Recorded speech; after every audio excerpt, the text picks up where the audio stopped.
Démontrer que limite lorsque x tend vers 0 de 1 moins cos x sur x carré est égal à 1 demi. Et ensuite, en déduire limite lorsque x tend vers 0 de racine de 1 moins cos x sur sin x. Pour le petit 1, le but donc est de calculer limite de 1 moins cos x sur x carré et de montrer que l'on va trouver 1 demi. Si on remplace directement x par 0, on aura quoi? On aura 1 moins cos 0 sur 0. Ça fera 1. Cos 0 c'est combien? Cos c'est 1. On aura 0 sur 0 qui est une forme indéterminée. Donc en remplaçant directement par 0, on trouve une fi. Pour donc lever l'indétermination, on procédera comme suit. On sait que cos carré de x plus sinus carré de x est égal à 1. Ça veut dire que sinus carré de x est égal à 1 moins cos carré de x. Or, 1 est égal à 1 au carré. Donc, sinus carré de x est égal à 1 au carré moins cos carré de x. Or, on remarque que ça là, c'est de la forme a carré moins b carré. Donc, ceci est égal encore à 1 moins cos x facteur de 1 plus cos x. Ce qui implique que 1 moins cos x est égal à sin carré de x sur 1 plus cos x. Bien sûr, 1 plus cos x est différent de 0. Car, puisque x tend vers 0, donc 1 plus cos x sera toujours différent de 0. Donc, limite, lorsque x tend vers 0,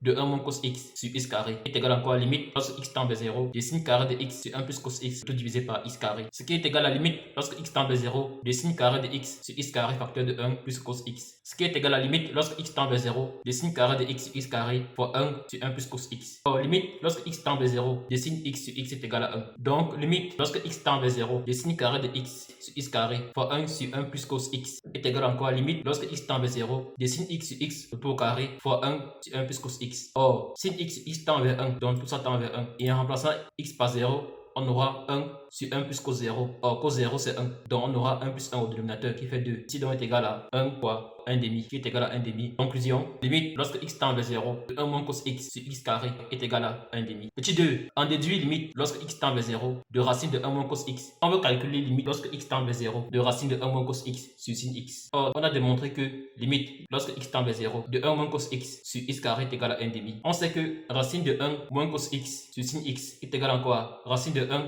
moins cos x sur sin x fois x sur x. En multipliant par x et en divisant encore par x, je ne change absolument rien à l'équation car c'est comme si j'ai multiplié par 1 et tout nombre fois 1 est égal à quoi? Ce nombre lui-même. Or, x est égal à racine de x au carré. Donc, racine de 1 moins cos x sur sin x fois x sur x est égal à quoi? Racine de 1 moins cos x sur sin x fois x sur racine de x carré. À partir d'ici, je peux donc faire rentrer le x carré dans la racine car j'ai racine et racine. X carré peut donc rentrer dans la racine. Donc, on obtient donc racine de 1 moins cos x sur x carré fois x sur sin x. Or, x sur sin x est égal à 1 divisé par sin x sur x. De plus, on sait que limite lorsque x tend vers 0 de sin x sur x est égal à 1. Donc, en définitif, on trouve donc que limite lorsque x tend vers 0 de racine de 1 moins cos x sur sin x est égal à quoi? Limite lorsque x tend vers 0 de grande racine de 1 moins cos x sur x carré fois 1 divisé par sin x sur x. Or, ce qui est dans la racine tend vers 1 demi d'après la question 1 et sin x tend vers 1. Donc, ceci est égal à racine de 1 demi fois 1 qui est égal à 1 sur racine de 2 est égal à racine de 2 sur 2. Conclusion, limite lorsque x tend vers 0 de racine de 1 moins cos x sur sin x est égal à racine de 2 sur 2. Posez vos questions en commentaire, likez, partagez et surtout abonnez-vous.